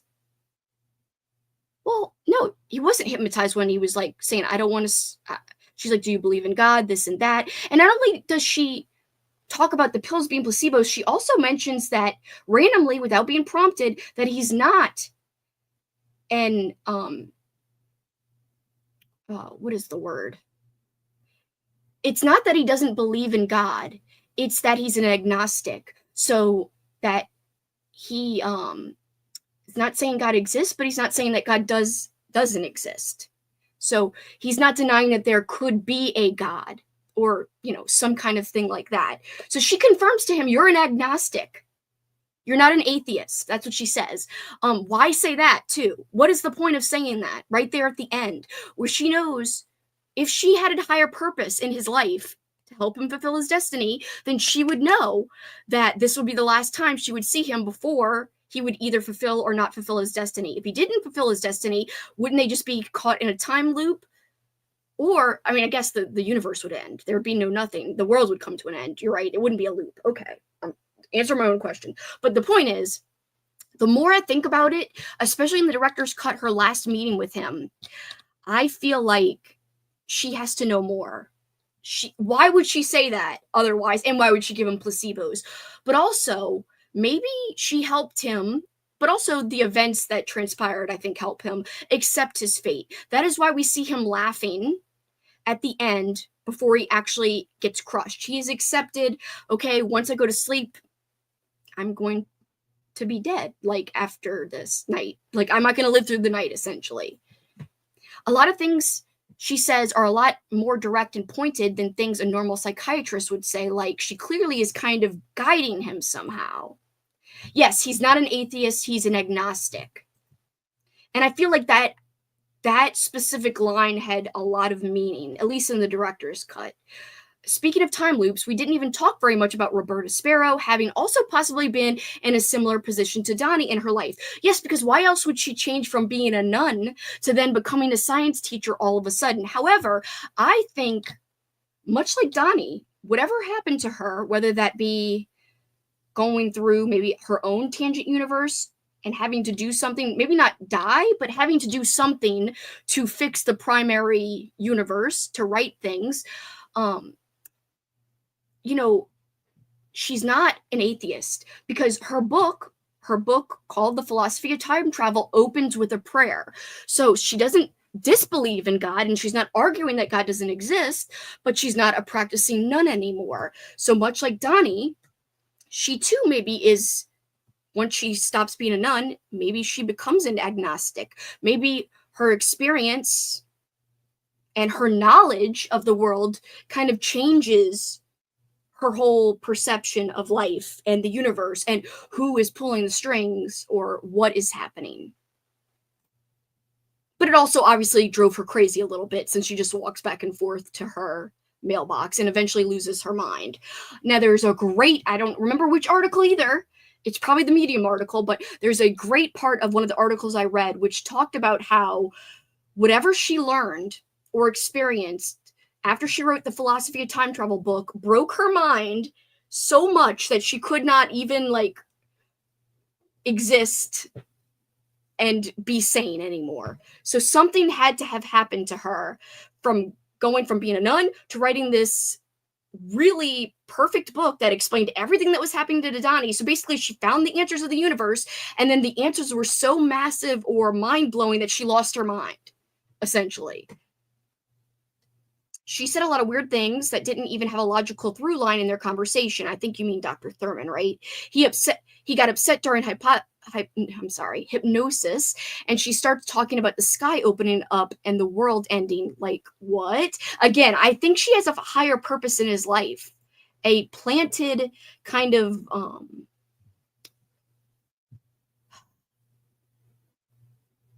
strategic purpose. Strategic is the word. I'm always fascinated by the end with Mary McDonald standing there smoking, and then she and Gretchen share a wave. I love it because, to me, it's so clear that they are kind of, like the book says, dreams. Like, the people who experience the tangent universe and then are back in the primary universe once everything is right, they just have their dreams and, like, little hints of remembrances of what happened in that other tangent universe.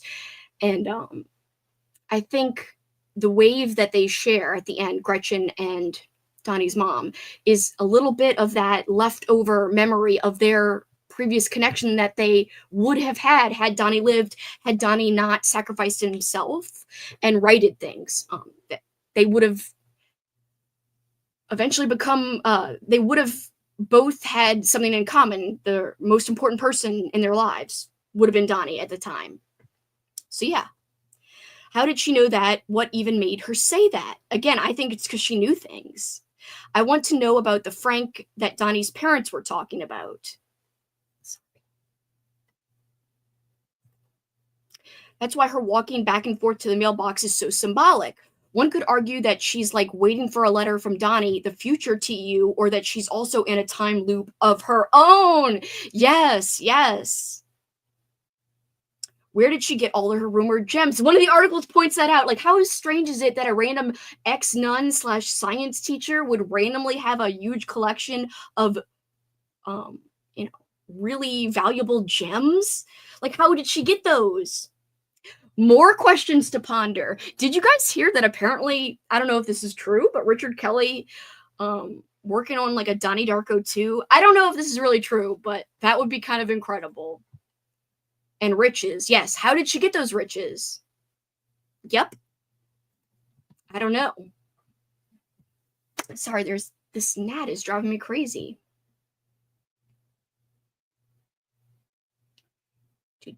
I'm looking just through this article real quick.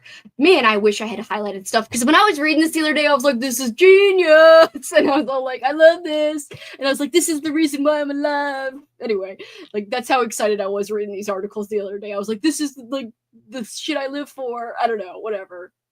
Um,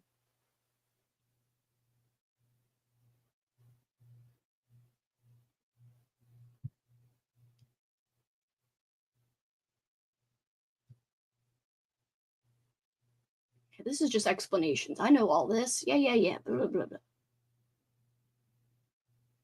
And then some people argue that the characters in the movie, the family members, the manipulated living and dead, they can sense Donnie's death after he dies. That's why they wake up during Mad World and crying. Again, because you get that page from the dreams chapter of the philosophy of time travel. Richard Kelly explains how Frank has deja vu when he drops off Elizabeth and honks the horn. The director explained, okay, so apparently Richard Kelly said Frank is having deja vu when he honks the horn. I think part of the reason he is honking his horn there is he's overcome by the feeling of deja vu, where he realizes that as all the other characters, they lived in some place, some other dimension for a brief time, and its memories are there, but they're sort of drifting away. So Richard Kelly even has his own theory of why Frank honks, even though I feel like it's his movie. He could just say that's the reason if he wants, but anyway, so the filmmaker described deja vu as being dreamlike, as these, quote, memories fade away quickly, even though they were once remembered so clearly. Every character who was connected to the living receiver, aka Donnie, has memories of the tangent universe, and as Donnie is the living receiver, the deja vu that the manipulated living have could be more powerful the closer they are to Donnie. So, Frank's character, obviously, Gretchen a little bit, where that's why she even waves to the mom. There is a part of this article, this is a Screen Rant article, does Donnie have schizophrenia? It could be one of the most simplest and prevalent theories behind Donnie Darko, but it's explained.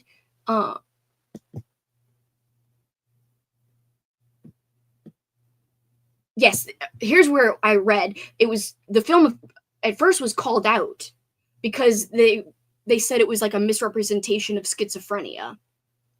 Nevertheless, many people have pointed out supposedly that he's never diagnosed in the movie. And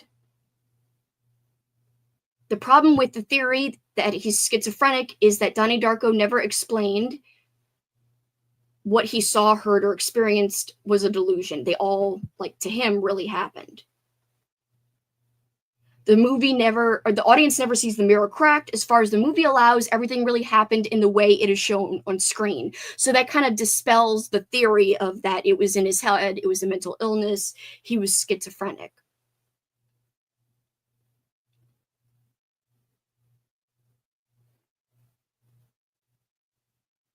So this article, the Screen Rant article, is arguing, like, what role does free will play in this universe? Because in the tangent universe, it almost seems like there isn't a lot of free will, except for maybe Donnie, because there's all these people trying to help Donnie along, either consciously, perhaps, or definitely subconsciously from some people, to fulfill his destiny. Which you could argue that means there is no free will. They're just doing what they're supposed to do on a predetermined path. So maybe there is free will in the PU, the primary universe, but in the tangent universe that they're trying to collapse, there is no free will, perhaps. One could argue that.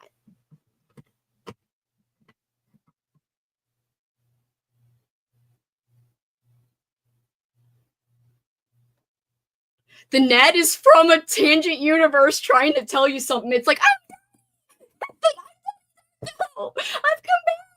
I've come back to tell you the meaning of the movie. I've come back. Or maybe I've traveled, to the future. I'm here from 2001. I was in the room when Richard Kelly wrote it. That's what the Nat is telling me. He's like, I'm here to give you the real mysteries revealed that he never reveals to the public. I think the biggest question is actually asked by Donnie's sister. How does one suck a F? I mean, question Donnie asks his sister. So you just reversed it. Yeah. I almost think it'd be fun to talk about this movie once a year for the film club and see how things have changed.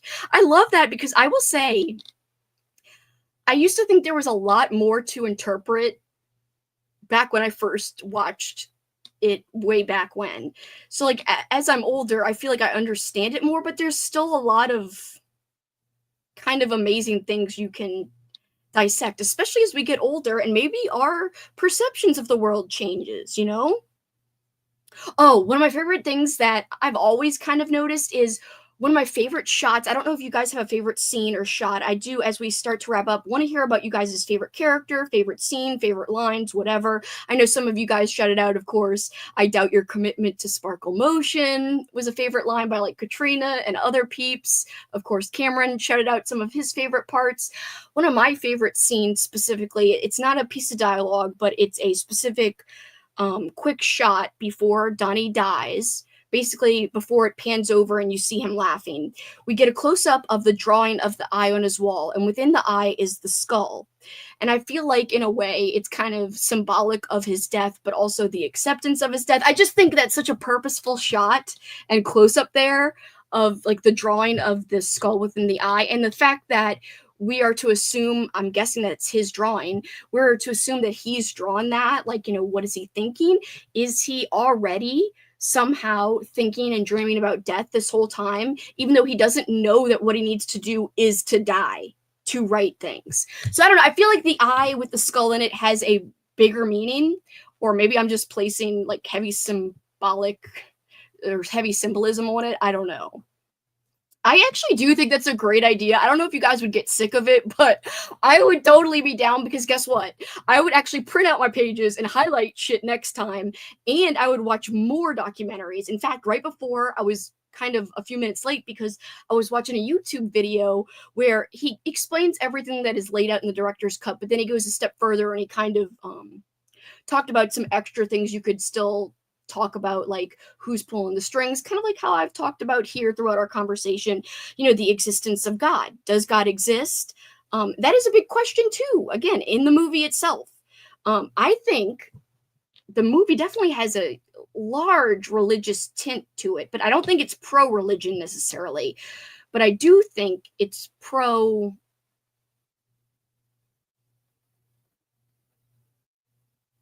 Actually, no. I don't think it's really pro anything, except for maybe coming to peace with your life and however that ends, or however that goes, or wherever your choices take you, making peace with that kind of thing. You know what I mean? Maybe in like a roundabout way, perhaps that's one of the messages. I meant to say this before, but there's the parallel of it in the beginning and then the clown getting out of Frank's car. That's interesting. Yes, the clown. I think the clown had red hair, didn't it? Maybe I'm wrong. I thought he had red hair, like Pennywise would have. Donnie's parents mention a guy in school like Donnie named Frank who said he was doomed. I didn't know he was named Frank. I forgot that they said his name was Frank too. Okay, I didn't remember. I thought his name was something else. The guy who got killed in the car accident or whatever happened to him.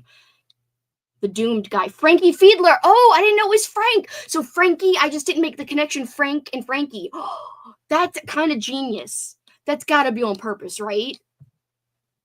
What if in these universes there's like people live in multiple lives? What if that's not the end for Donnie? What if Donnie's like reincarnated or something? If this was a simulation, what if he's like simulated into a different body? What if this Frankie Fiedler was really Frank?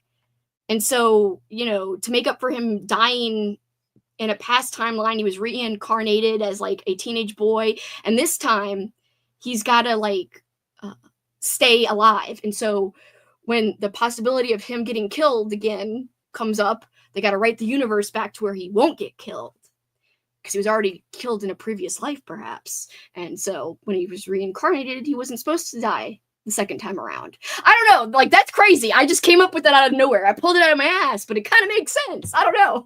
Anyway, that's kind of interesting. Wow. Great, great note there, Knox. Thank you. And yes, Bobby, thank you for reminding me of his full name. The question I have is, would things have ended the same way had he not, quote, sacrificed himself? Like, what if he didn't go to his room that night? Would things have ended the same way? If he didn't go to his room because they didn't close the tangent universe, there was the beginnings of like a black hole. So the mom and sister would have died, but also the world would have ended, supposedly.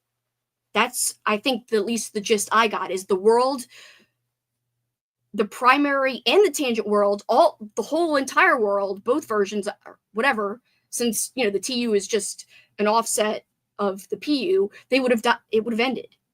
Everyone would have died, I think. I don't think the fact of his mental illness skewing things holds water, because if it really was just all in his head, how did he go back in time and die then? I don't think it explains it at all. I don't think his mental illness had anything to do with the things he saw. I don't think it had anything to do with what happened. I think everything that happened in the story actually happened, at least in my opinion. I don't think anything should be explained away by saying he had mental illness. And I think it's healthier to look at mental illness if you don't use it to explain away things that happened in the movie. I think it's more powerful if you talk about it in terms of religion or in terms of destiny and fate and free will and meaning of life and stuff. I think it's a way more meaningful movie in that sense. And I think Richard Kelly is even, he never likes to say that anybody's theories are wrong, but I feel like he specifically put that part into the director's cut about the pills being placebos so that people wouldn't think he was either getting influenced by medication, or I don't think he wanted people to think he was also experiencing things because of a mental illness. So I don't think he wanted either thing to be something that people argued was the cause of things. But I could be wrong. I've also seen people say that the eye represents an all-seeing eye watching over him. That is genius! Okay, I love that too. You need to go back to grad school. Might be my favorite part. Oh my god, that part made me so mad for her. Like, oh my god, if someone told me that, I'd be like, bitch. I do love that line. I like that, Kelsey. I feel like everything in the movie, big or small, is there for a reason. Yes. One of my favorite lines was, "Why are you wearing that stupid man suit?" I love that too. It's such a great comeback to like, "Why are you wearing that stupid bunny suit?" And then like Donnie's smile fades away and he's like, "Take it off." And I love when we see him in the eye. It's so good. When you watch it for the first time and then like at the end you see the connection, you're like, what? I don't know. I just remembered the first time I saw it like full through and I was like, what? I was super curious about the alternate names, Donnie, Frankie Fiedler, but also when they are checking the kids' handwriting, nearly every name we see on the list is alliterative. Oh, I didn't even realize that. I also actually said alternate instead of alliterative. Rabbit Frank said he was named after his father and his father before him. I forgot about that. You're right. He came from a long line of Franks.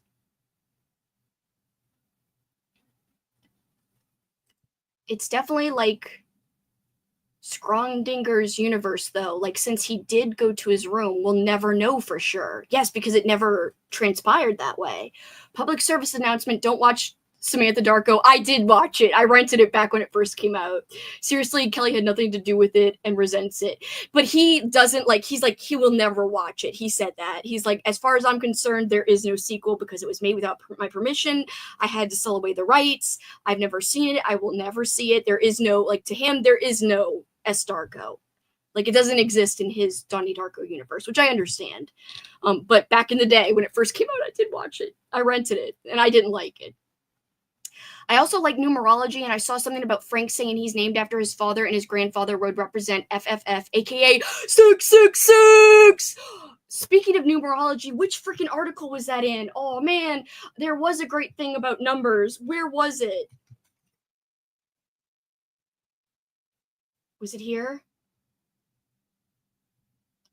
Hold on, I'm looking.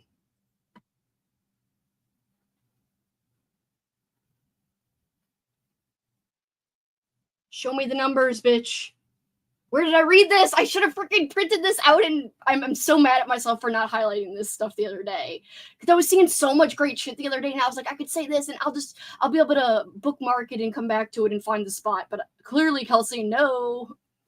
There's this great thing where the way it was all adding up was freaking insane. Like, and I was like, this can't be real.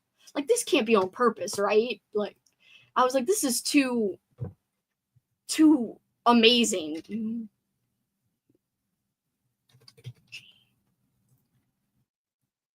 Now I'm looking for this numerology thing I saw. I swear to you, I saw it.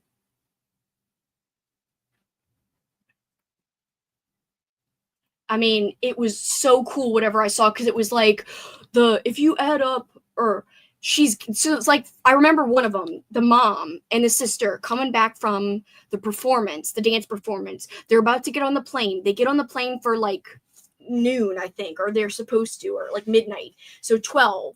But also, I think she was at gate 28, and it was something. Anyway, it was all the numbers were there, and I was like, what? And I was like, they're like, you could see this in the frame and that number in the frame, and I was like, what?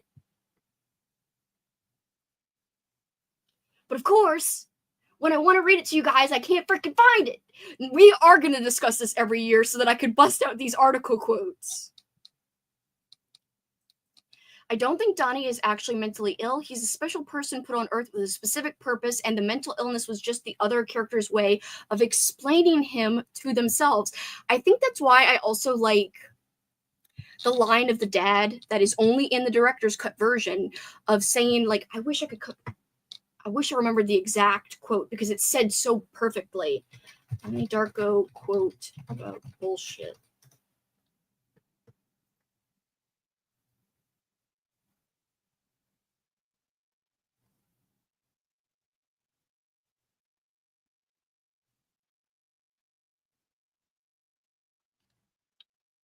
Donnie Darko's dad's quote.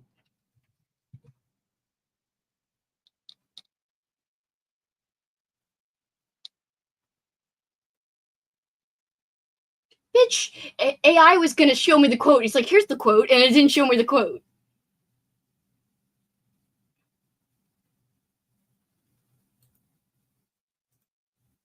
Yes, he describes, he advises him to be honest, even if others react negatively, because almost all of those people are full of shit. He describes it as a great big conspiracy of bullshit, and he gives them advice to say F them. So to me, if you think of it like a great conspiracy of bullshit, like everyone is trying to explain away Donnie's differences, but they're all just bullshitters.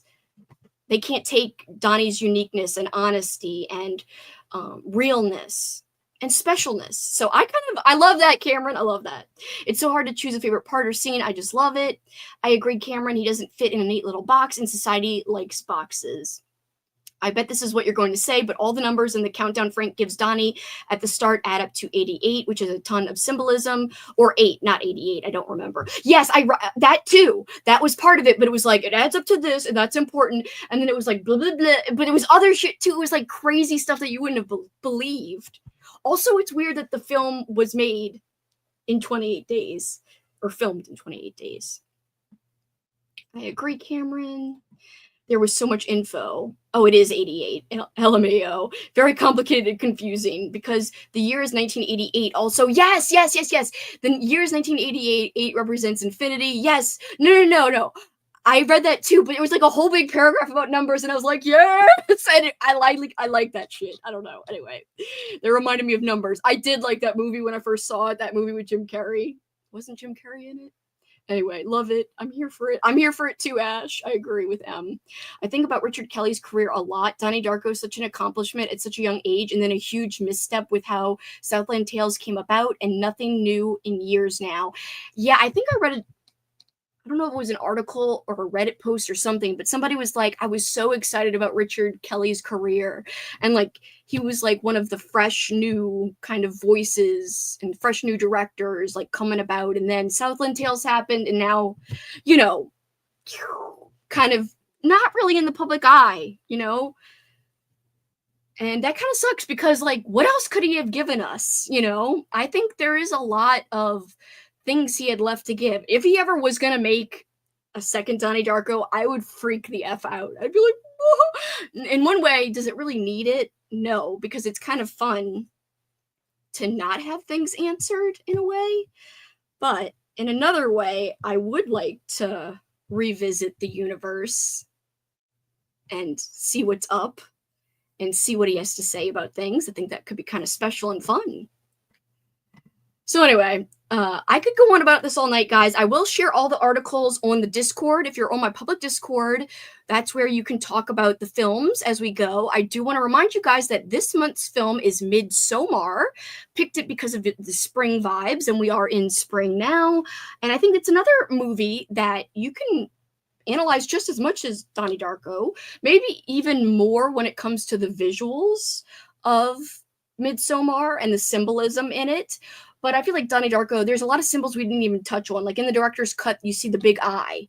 There's not only the eye drawing, but you see like a mechanical eye. Like people were arguing that that could represent like that everything's a simulation in this world, that both universes are a simulation, and that the tangent universe was created by just some glitch in like the programming that needed to be corrected. And a whole bunch of text and like windows popping up, almost like internet windows, made it seem like a simulation kind of thing. So we didn't even touch on that. Like there's so much more we could dive into. So maybe I kind of want to cut it off because I kind of want to do what Andrew said and revisit this again, perhaps.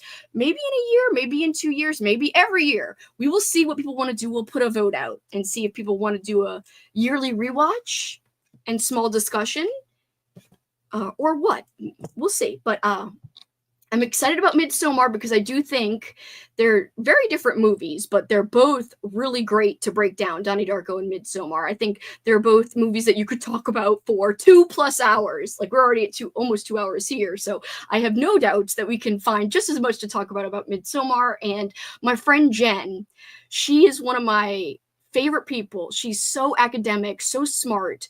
She's over at the channel Literary Love 123. Check out her channel, especially if you like academic breakdowns of movies and books, especially. But she loves Midsommar, and I know she's going to bring it with the freaking breakdowns. And I'm going to make sure, because I don't have a channel yet up on Discord for Midsommar, but I'm going to create it right after we're done. And I want, hopefully, I hope Jen will share some articles with us and some academic writings perhaps that she's found, because I know Jen's going to bring it when it comes to talking about Midsommar, because she already told me the other day, she's like, I can't wait to talk about Midsommar. She was singing on Sprints the other day with Andrew and Kat. So yeah, I cannot wait.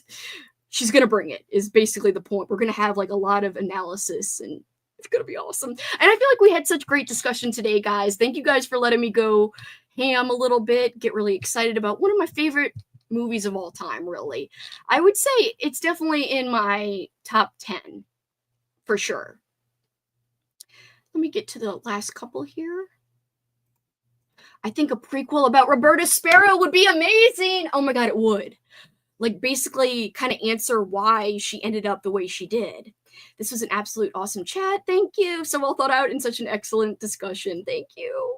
I love Midsommar. I'm so excited. I haven't seen it in a couple of years, so it'll be really fun to kind of look at it, because I only watched it one other time. So this will be like, I can analyze it more thoughtfully and purposefully and be a lot more observant. Thank you so much for your great contributions, Ash. You had so many great, amazing points. And also it seemed like you maybe even had read some of the same things I had when I was researching. So it was like you were finishing what I was trying to say, because I can't find any of it. Thank you so much for contributing. Truly, you brought a lot to the convo. This is amazing. Thank you so much for being here, Em. I appreciate you. I know you guys spent like 2 hours with me, a lot of you. So thank you so much for anyone who's stuck with me. Thank you. I just get so excited breaking things down. And this is like why this kind of emotion and passion is why I started a book channel. It's why I decided eventually to start the film channel and start a film club. And please, again, bear with me. I haven't been making a lot of edited videos, but they will be coming back eventually on both of my channels. So please just understand for now, I hope. It won't last forever, I promise.